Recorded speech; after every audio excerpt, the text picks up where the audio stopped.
So you talk about something in private and your so-called friend reveals everything. You have a small misunderstanding, you fall out, and everything is out there. I mean, nowadays, especially with the social media, it's terrible. It's worse. I see so many social media wars where once upon a time best friends are putting everything out there, all their secrets. It's unbelievable. So actually, I was thinking, what does one mean when they say I don't have friends? Does it mean someone has zero, nada, niente friends, or they mean they have friends but not so close? I don't get it. But in my case, I would say I have absolutely no friends. I have friends, but have absolutely no friends. And this is, I would say it's a choice not to have like besties, like we all know them. And one would wonder why would someone put themselves in such a situation. So let me tell you a little bit background about me.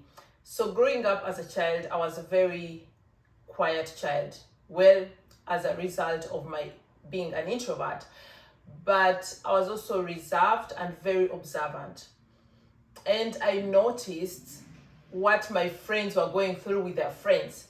So actually, I would say my reason for being very careful with people and friendships were not as a result of what exactly happened to me, but as a result of what happened to people that I cared about or I knew, sisters, siblings, friends.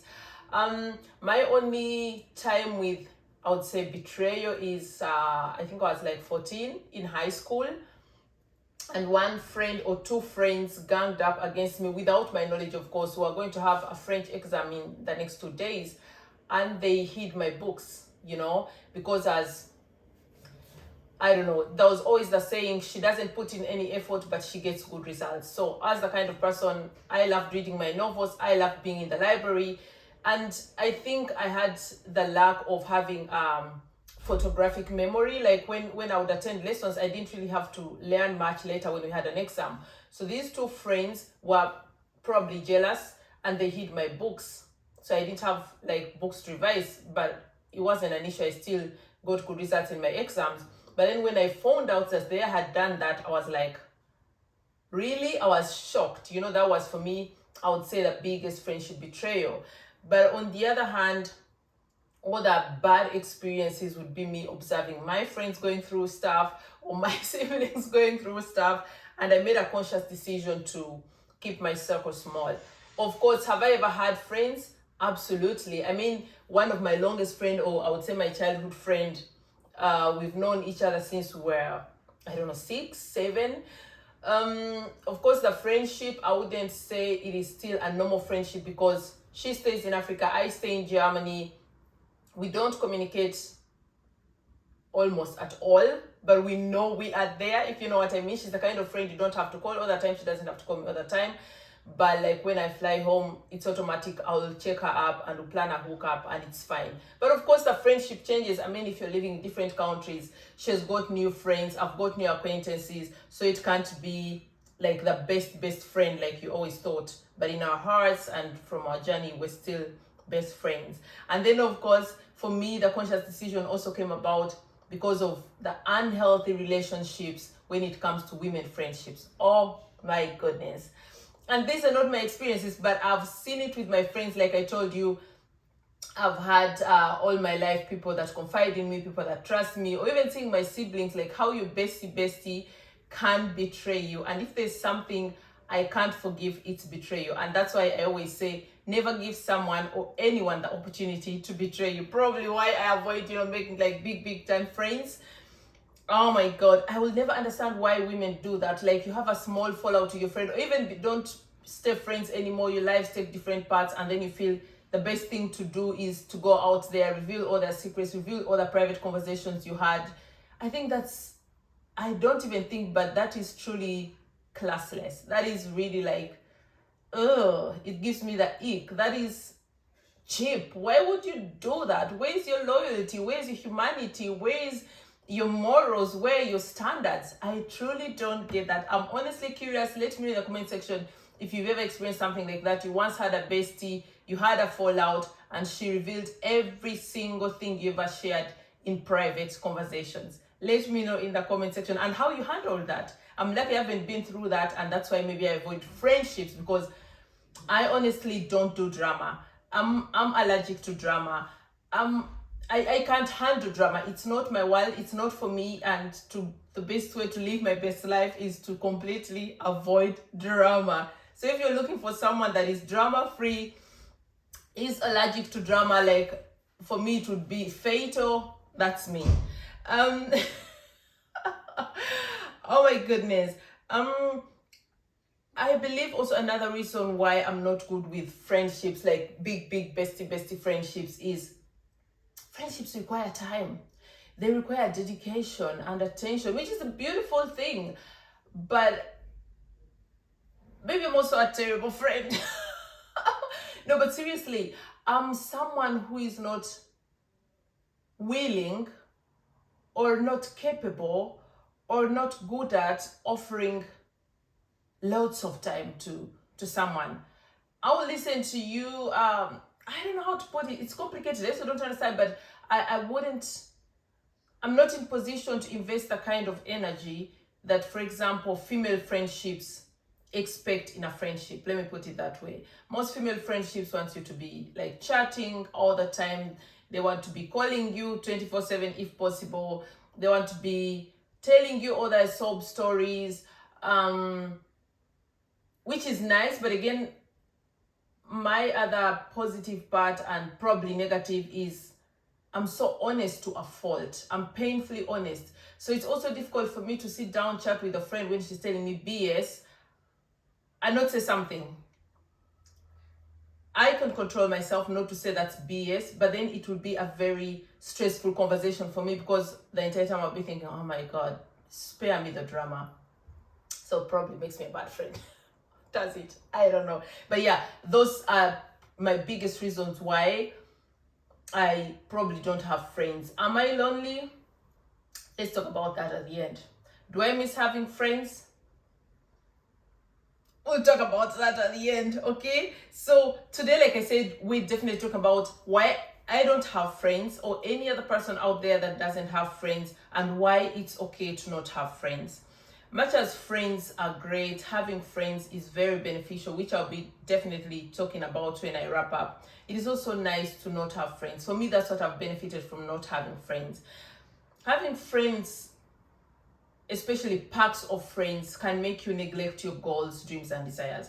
Especially among women, we have the tendency of doing things just because that's what everyone is doing. So you lose focus on what's important to you. And the moment you diverge and do something else, you're most likely having a conflict with these friends, because they always want you to go in packs. They always want you to go in groups, to do everything together. If it's clubbing, oh, let's go clubbing. If someone says, oh, let's go shopping, oh, we all going shopping, but probably you don't want to shop, you know, or you don't even have the money to go shopping, but you just want to be part of the group. So not having friends can protect you from something like that, so you don't neglect your goals, your passions, and your growth, you know.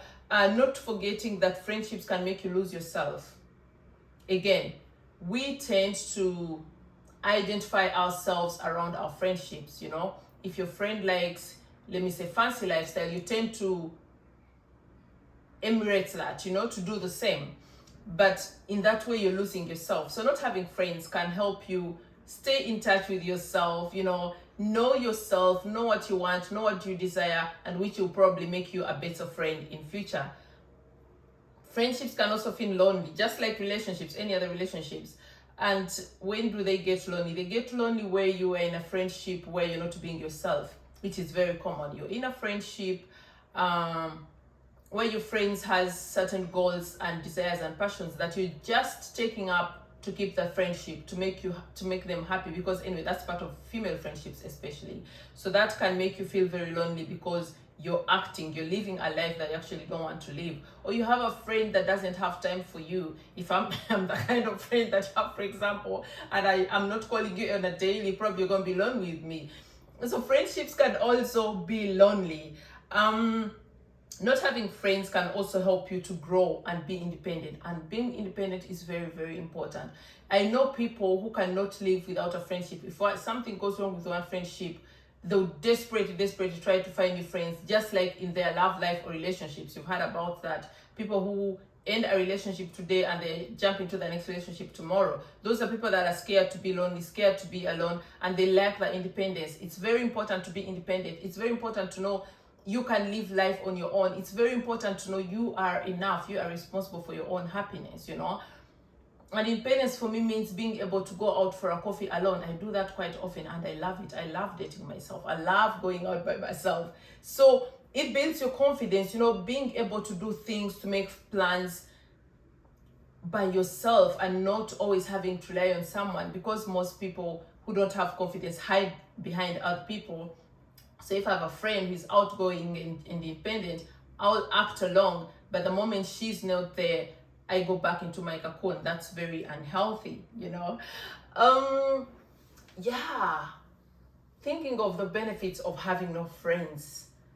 Well, friendships can be very overwhelming. Like I said at the beginning, one of the reasons I don't have friends is, for me, it's a bit overwhelming, the desire for attention, the desire to invest so much time, the desire to affirm someone all the time, and the feeling that someone bases their happiness on you is very overwhelming for me, you know. So I try to avoid that because I'm not like that. I don't desire, and I'm not capable of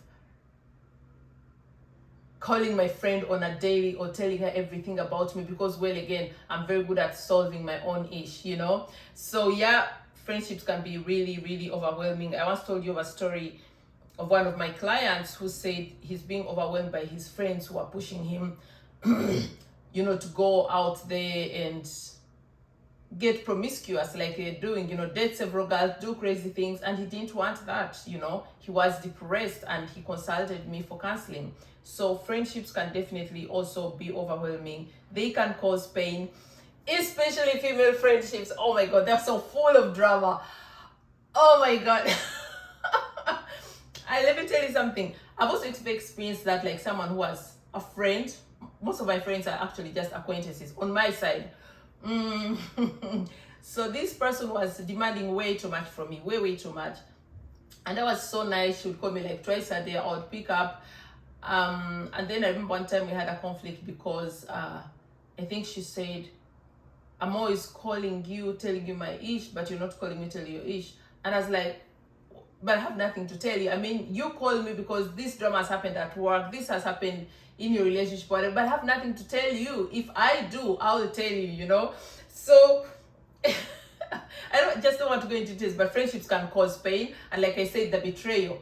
Just look at our social media. I don't know how many lives I see every day or on YouTube where once upon a time best friends are beefing each other, and I'm like, this is psycho, this is crazy, you know. So that's kind of pain that you can get from friendships. And I think also the fear, when you trust someone with so much, you always have the fear of what could happen if you fell out, you know. You're always scared of the betrayal, and that's why I live by the credo, never give anyone the opportunity to betray you. Not that I have anything to hide, but I'm someone who is so loyal to a fault. If I was friends with someone and we fall out, you'll never, and they say never say never, but you'll never hear me talk ill of them. But I know they'll do that of me, so I don't even bother. And anyway, from my nature, being an introvert and being someone who solves my own issues, I don't have the need or the desire per se to really confide in someone, to cry to someone. Of course, I used to open up to some people,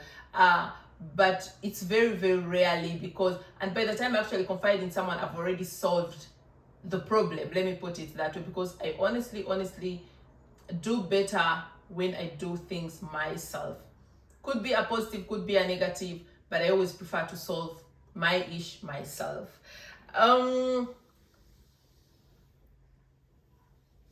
Again, to make you a better friend, maybe you need time also without friends to get to know who you are, to get to know your strengths, to get to know your weaknesses, to get to know what you have to offer, and most of all, to know that happiness comes from within. No one is responsible for your happiness.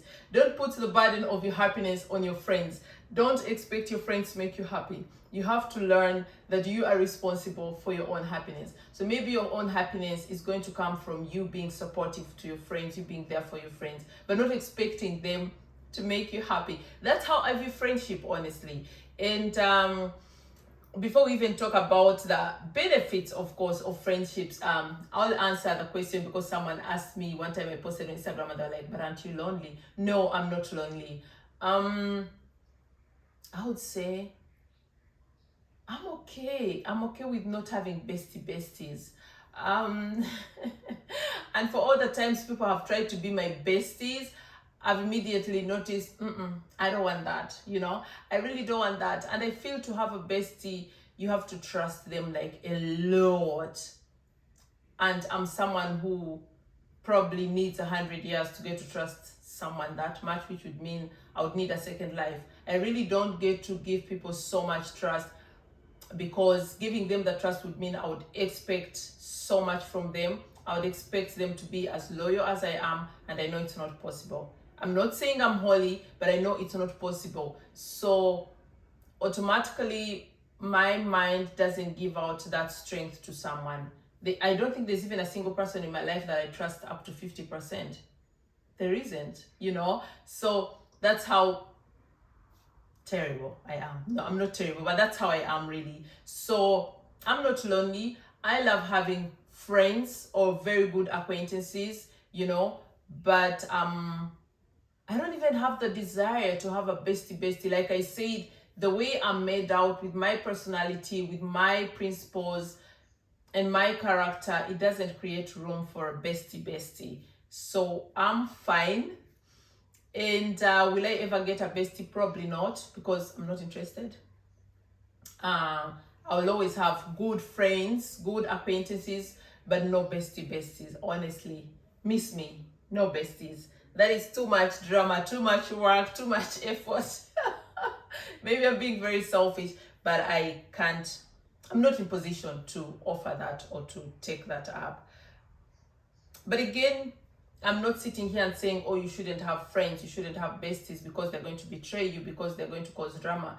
No, we as humans, we're created to have a support system. It is going to either be your bestie, it's either going to be your family or your partner, your love partner. So in a way or another, we all need someone, someone we can talk to, someone we can rely on. So definitely, if you have a bestie there, let us know in the comment section. I'm so curious, if you have a bestie, how long have you been friends? And do you have the fear of falling out and maybe this bestie betraying you? Please be honest with us. I really, really need that in the comment section. I'll be so curious about that. I'm curious because I'm hoping that there are friendships out there that last a lifetime, and if they do end because you've changed, because you've grown apart, that there's no drama. That is my wish, especially for women, for female friendships. So let us know in the comment section.